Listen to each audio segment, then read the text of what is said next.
ఢిల్లీ అల్లర్ల కేసులో తాహిర్ హుస్సేన్ అనే అతనితో పాటు మరొక నలుగురికి ఢిల్లీ కోర్టు యావజ్జీవ కారాగార శిక్ష విధించింది.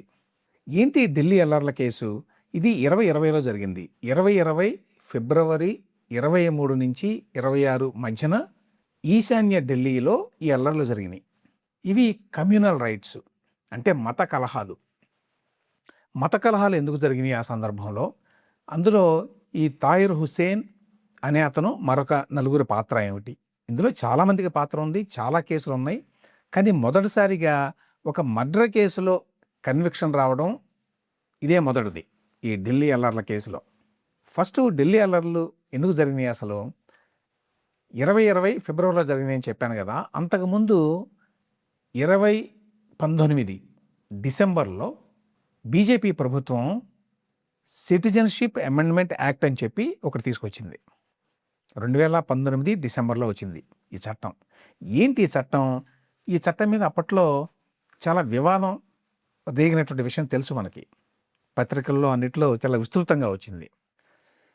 సిటిజన్షిప్ అమెండ్మెంట్ యాక్ట్ అంటే ఏంటంటే 2014 ముందు బంగ్లాదేశ్, పాకిస్తాన్, ఆఫ్ఘనిస్తాన్ ఈ దేశాల నుంచి ఎవరైనా వచ్చి భారతదేశంలో తలదాచుకుంటే వాళ్ళకి పౌరసత్వం ఇవ్వాలి. అయితే ఇందులో ఇంపార్టెంట్ పాయింట్ ఏమిటంటే ఎవరికి పౌరసత్వం ఇవ్వాలి? ఈ 3 దేశాల్లో మత వివక్షకు గురైనటువంటి హిందువులు, బౌద్ధులు, జైనులు, సిక్కులు, పార్సీలు, క్రిస్టియన్లు, వీళ్ళందరూ ఎవరైనా కావచ్చు. ఈ దేశాలు అంటే పాకిస్తాన్, ఆఫ్ఘనిస్తాన్, బంగ్లాదేశ్. ఇందులో కొన్ని దేశాలేమో అధికారికంగానే ఇస్లామిక్ కంట్రీస్. ఈవెన్ బంగ్లాదేశ్ కూడా తర్వాత ఇస్లామిక్ కంట్రీగానే ప్రకటించుకుంది. ఆఫ్ఘనిస్తాన్ సంగతి తెలుసు మనకి.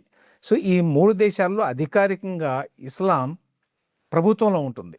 అక్కడ ముస్లింలు అయితేనే మొదటి శ్రేణి పౌరులు. మిగతా వాళ్ళ పట్ల అధికారికంగానే వివక్ష ఉంటుంది అక్కడ.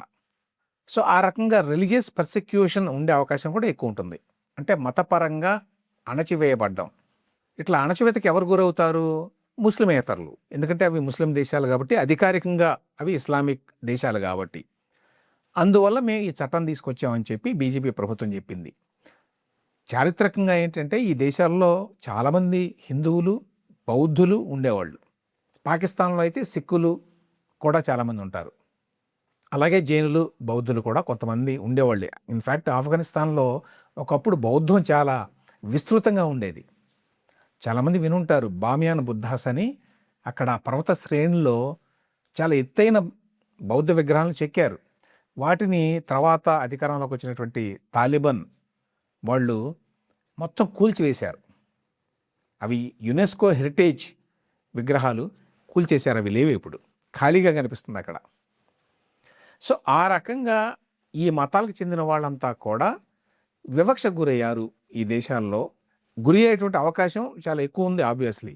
అందువల్ల 2014 ముందు, అది కూడా ఇప్పుడు కాదు, 2014 ముందు ఎవరైతే ఈ దేశాల నుంచి తలదాచుకోవడానికి భారతదేశం వచ్చారో హిందువులు, బౌద్ధులు, జైనులు, పార్సీలు, సిక్కులు, క్రిస్టియన్లు, వీళ్ళకి పౌరసత్వం ఇచ్చేటువంటి చట్టం అది. ఇది బేసికలీ చట్టం. దీన్ని తీవ్రంగా వ్యతిరేకించారు కొంతమంది. కాంగ్రెస్ పార్టీ కూడా వ్యతిరేకించింది, ప్రతిపక్షాలు వ్యతిరేకించినాయి. దేశంలో చాలామంది మేధావులు, మీడియాలో కూడా చాలామంది దీన్ని వ్యతిరేకించారు. ఎందుకు అంటే ముస్లింల పేరు పెట్టలేదు అందులో, ముస్లింలకి అవకాశం ఇవ్వలేదు.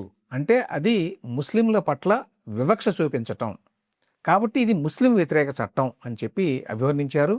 దాని మీద పెద్ద ఎత్తున దేశవ్యాప్తంగా ఆందోళన జరిగినాయి. చాలామంది గుర్తుండే ఉంటుంది. ప్రభుత్వ వాదన ఏంటంటే ఆ దేశాలు ఇస్లామిక్ కంట్రీస్ కాబట్టి అక్కడ రాజకీయంగా ముస్లింలు వివక్షను ఎదుర్కొనేటువంటి అవకాశం లేదు అనేది వాళ్ళ వాదన. సరే, ఆ డిబేట్లోకి ఇప్పుడు నేను వెళ్ళడం లేదు. బట్ బ్రీఫ్లీ ఈ సిటిజన్షిప్ అమెండ్మెంట్ యాక్ట్ అంటే ఇది.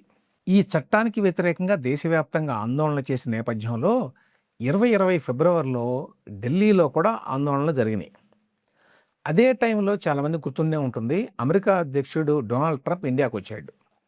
సో ట్రంప్ ఇండియాలో ఉన్నప్పుడు దీని మీద ఆందోళనల్ని తీవ్రతరం చేయాలి, ఉద్ధృతం చేయాలి అని చెప్పి దీన్ని అపోజ్ చేసేవాళ్ళంతా నిర్ణయించుకున్నారు. ఇందులో చాలామంది నేరుగా రాజకీయ పార్టీకి చెందిన వాళ్ళు కాదు, అంటే అనేక రకాల ఎన్జిఓస్, అనేక రకాల సంస్థలకు చెందిన వాళ్ళు, ఇక సాధారణంగా ముస్లిం జనాభాలో ఎక్కువ మంది వాళ్ళు వ్యతిరేకించారు కాబట్టి సహజంగానే ఆందోళనలో వాళ్ళు పాల్గొంటారు. ఈ నేపథ్యంలో ఏం జరిగిందంటే ఇది ఉద్దేశపూర్వకంగా కావాలని దేశంలో అల్లర్లు రెచ్చగొట్టడానికి ఈ ఆందోళన చేపట్టారు అని కొంతమంది అవతల, అంటే హిందువులు, వీళ్ళందరూ కూడా బీజేపీ ప్రోత్సాహంతో చేశారు అని విమర్శలు కూడా ఉన్నాయి. సో వీళ్ళు ఎదురు ఆందోళన చేశారు ఢిల్లీలో. సో 2020 ఫిబ్రవరిలో 23 నుంచి 26 మధ్యకాలంలో 3 రోజుల పాటు అల్లర్లు జరిగినాయి. సో ఇటు ముస్లింలు అటు హిందువులు వీళ్ళ మధ్య ఘర్షణలు జరిగినాయి. ఈ ఘర్షణలో చాలామంది చనిపోయారు. అధికారికంగా ఇందులో ఎంతమంది చనిపోయారు అంటే 53 మంది, వందలాది మంది గాయపడ్డారనుకోండి. ఇక సహజంగానే ఇట్లాంటివి జరిగినప్పుడు చాలామంది ఇళ్ళు, దుకాణాలు ఇవన్నీ కోల్పోతారు. చాలా చోట్ల టెంపుల్స్, మాస్కులు వీటి మీద దాడులు జరిగినాయి. ఇన్ఫ్యాక్ట్ స్వాతంత్రం తర్వాత ఢిల్లీలో జరిగినటువంటి అత్యంత తీవ్ర ఘర్షణల్లో ఇవి ఒకటి అని చెప్పి చెప్తారు. ఆ స్థాయిలో జరిగినాయి ఈ ఘర్షణలో. సో ఈ కేసుల్లో చాలామంది అరెస్ట్ చేశారు. దాదాపు 2500కు పైగా కేసులు పెట్టారట, ఎఫ్ఐఆర్లు పెట్టారు పోలీసులు అటు ఇటు. అయితే ఇక్కడ ఒక పాయింట్ ఏమిటంటే ఈ చనిపోయిన వాళ్ళల్లో 53 మంది అని చెప్పాను కదా, ఇందులో ముస్లింలు 36 మంది, హిందువులు 15 మంది, ఒక ఇద్దరు అన్ఐడెంటిఫైడ్ అన్నమాట. ఇవి ఫిగర్స్. కానీ ఈ చనిపోయిన వాళ్ళల్లో 2 కేసులు చాలా హై ప్రొఫైల్ కేసులుగా తర్వాత మీడియాలో విస్తృతంగా కవరేజ్ వచ్చింది. ఎవరు ఇద్దరంటే, ఒకరేమో ఐబీ ఇంటెలిజెన్స్ బ్యూరోకి చెందినటువంటి ఒక అధికారి, ఇంకొక అతనేమో హెడ్ కానిస్టేబుల్ రతన్ లాల్ ఢిల్లీ పోలీసులో. ఈ ఇంటెలిజెన్స్ బ్యూరో ఎంప్లాయీ పేరు అంకిత్ శర్మ. వీళ్ళిద్దరూ చనిపోయారు. ఇప్పుడు తీర్పు వచ్చింది. అంటే ఈ తాహిర్ హుస్సేన్ అలాగే మరొక నలుగురిని కోర్టు విచారించి యావజ్జీవ కారాగార శిక్ష వేసింది ఈ కేసులో, అంకిత్ శర్మని చంపినటువంటి కేసులో. సో అంకిత్ శర్మని ఎందుకు చంపారు? ఇతను ఇంటెలిజెన్స్ బ్యూరో ఉద్యోగం కాబట్టి చంపారా?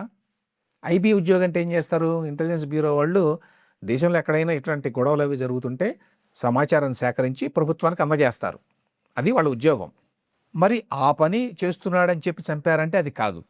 ఎందుకంటే అంకిత్ శర్మ ఎవరో వాళ్ళకి తెలియదు ఈ అల్లరి మోకలకి. యాక్చువల్గా ఇతను పెద్ద ఉద్యోగం కూడా కాదు, సెక్యూరిటీ అసిస్టెంట్ అతని డిజిగ్నేషన్ ఐబీలో. ఇతను ఖజూరీ ఖాస్ అనేటువంటి ప్రాంతంలో తన కుటుంబంతో ఉండేవాడట. ఆ రోజున అంటే 2020 ఫిబ్రవరి 25వ తేదీన ఈ ఢిల్లీలో ఈ మత ఘర్షణలు తీవ్రంగా జరుగుతున్నాయి, ఉధృతంగా. ఆ టైంలో ఆయన ఆఫీస్ నుంచి ఇంటికి వచ్చి బయటికి వెళ్ళాట, ఏదో సామాను కొనుక్కోవడానికి అని కొన్ని రిపోర్ట్లు చెప్తున్నాయి. బయటికి వెళ్తే ఈ అల్లారం మోకలకి దొరికాడు ఆయన. ఈ దొరికిన తర్వాత అతని మీద దాడి చేసి, తీవ్రంగా దాడి చేసి, మామూలుగా కాదు, 51 గాయాలు ఉన్నాయట అతని బాడీ మీద. అందులో కొన్నేమో కత్తిపోట్లు, ఇంకా మరికొన్నేమో ఈ అల్లరి మొక్కలు చేతులతో ముష్టిఘాతాలతోటి అతను కొట్టినటువంటి దెబ్బలు. అంటే అతన్ని ఏ స్థాయిలో కొట్టారంటే, చనిపోయిన తర్వాత కూడా అతని మీద ఆ దాడి జరిగింది, కొనసాగింది. తర్వాత మెడకి ఒక గుడ్డ కట్టి అతన్ని లాక్కొని తీసుకెళ్ళి దగ్గరలో ఉన్నటువంటి ఒక డ్రైనేజీలో వేసేశారు.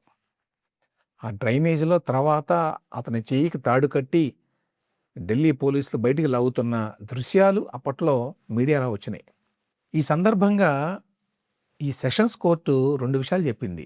ఒకటి, అత్యంత బ్రూటల్ ఇది అని, ఈ దాడి ఎంత దారుణంగా ఈ అటాక్ జరిగిందంటే, అంతమంది మోక అతన్ని ఊపిరాడనీయకుండా కత్తులతో గాయాలు చేయటం, చేతులతో కొట్టడం చేశారు. తర్వాత ఒక మనిషిలాగా కాకుండా ఒక జంతువులాగా అతని మెడకి గుడ్డ కట్టి లాకెళ్ళి డ్రైనేజ్లో వేశారు. అది ఒక ఘోరమైన విషయం. అయితే రెండవది, అతని మతాన్ని తెలుసుకొని అతని హిందువు అని చెప్పి చంపారు. అతను తన మతం కారణంగానే చనిపోయాడు, అంకిత్ శర్మ అనే అతను అనే మాటను కూడా సెషన్స్ కోర్టు చెప్పింది. అందుకనే ప్రాసిక్యూషన్ వాళ్ళు వీళ్ళకి మరణశిక్ష విధించాలి, వీళ్ళు అత్యంత ఘోరమైన పాతకానికి పాల్పడ్డారు అని చెప్పి వాదించారు కోర్టులో. అయితే భారతదేశంలో మన చట్టాల ప్రకారం మరణశిక్ష విధించాలి అంటే అది అత్యంత అరుదైన కేసు అయి ఉండాలి. రేరెస్ట్ ఆఫ్ రేర్ అని చెప్పి రాశారన్నమాట. సుప్రీంకోర్టు చెప్పింది అటువంటి సందర్భాల్లో మాత్రమే ఉరిశిక్ష వేయాలి అని. ఇది చాలా ఘోరమైనటువంటి కృత్యం అయినప్పటికీ రేరెస్ట్ ఆఫ్ రేర్ కిందకి రాదు అని చెప్పి సెషన్స్ కోర్టు జడ్జిమెంట్లో రాశారు. ఇంకో కారణం ఏంటంటే వీళ్ళకి ఉరిశిక్ష వేయకపోవడానికి వీళ్ళందరూ చదువు లేని వాళ్ళు. రెండవది ఈ మత ఉద్రిక్తతల నేపథ్యంలో వాళ్ళు బాగా ప్రభావితమయ్యారు వీటికి ఆ చదువు లేకపోవటం వల్ల. అంతేగాని ముందు కుట్ర పని చంపటము అట్లాంటిది ఏమీ జరగల. ఇన్ఫ్యాక్ట్ ప్రాసిక్యూషన్ ఏంటంటే ఫస్ట్ అసలు ఇది ఒక కుట్ర అని చెప్పి వాదించారు. ఇందులో కుట్ర ఏమీ లేదు, మత విద్వేషాల వల్ల ప్రభావితమై మాత్రమే వీళ్ళు ఈ రకమైనటువంటి ఘాతుకానికి పాల్పడ్డారు అని చెప్పి కోర్టు నిర్ధారించింది.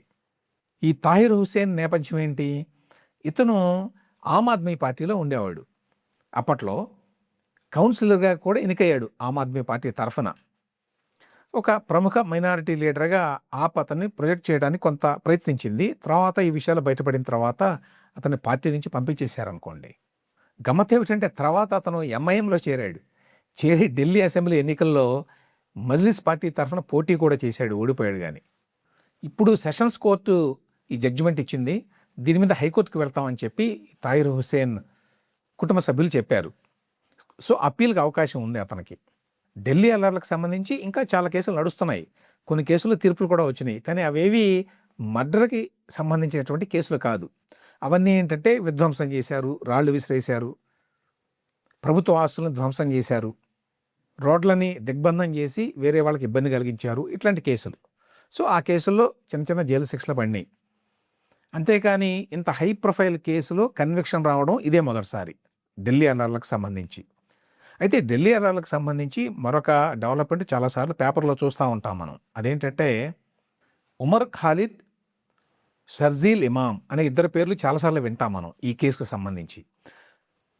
2020లో జరిగినటువంటి ఈ అల్లర్ల నేపథ్యంలో ఢిల్లీ పోలీసులు చాలామందిని అరెస్ట్ చేశారు. అందులో ఇద్దరు యువకులు ఉన్నారు, ఈ ఉమర్ ఖాలిద్, షర్జీల్ ఇమామ్ అనేవాళ్ళు.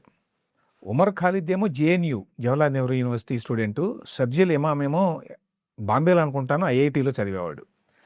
వీళ్ళిద్దరూ కుట్ర పన్నారు, దేశంలో సివిల్ వార్ రావాలని చెప్పి వీళ్ళు ప్రయత్నించారు, అంటే అంతర్యుద్ధం రావాలని చెప్పి ప్రయత్నించారు, అధికారంలో ఉన్న ప్రభుత్వాన్ని దించడానికి ప్రయత్నించారు అని చెప్పి ఊపా చట్టం పెట్టారు వీళ్ళ మీద. ఆ ఊపా చట్టం కింద ఆ 2020 నుంచి ఇప్పటి వరకు జైల్లో ఉన్నారు. చాలాసార్లు వీళ్ళు బెయిల్ అప్లికేషన్లు వేసుకోవటం, వాటిని కోర్టులు నిరాకరించడం జరుగుతూ ఉంది. ఈ మధ్య కాలంలో ఫైనల్గా సుప్రీంకోర్టు ఏం చెప్పిందంటే హైరార్కీ ఆఫ్ ఆ క్రిమినల్ లయబిలిటీ అనేది ఉంటుంది. అంటే ఎవరు ఆ నేరానికి పాల్పడడంలో ముఖ్య పాత్ర ధరించారు అనే దాన్ని బట్టి బెయిల్ ఇవ్వాలి. వీళ్ళిద్దరూ మరి ముఖ్య పాత్ర వహించారని చెప్పి పోలీసులు చెప్తున్నారు. కాబట్టి ఉమర్ ఖాలిద్, షర్జీల్ ఇమామ్ వీళ్ళకి బెయిల్ ఇవ్వమని చెప్పారు. సో ఆ కేసు ఇంతవరకు విచారణ పూర్తి కాల. విచారణ జరగకుండానే దాదాపుగా 5-6 ఏళ్ల నుంచి వాళ్ళు జైల్లో ఉన్నారు. ఇది న్యాయం కాదు అని చెప్పి చాలా చర్చ జరుగుతోంది దాని మీద.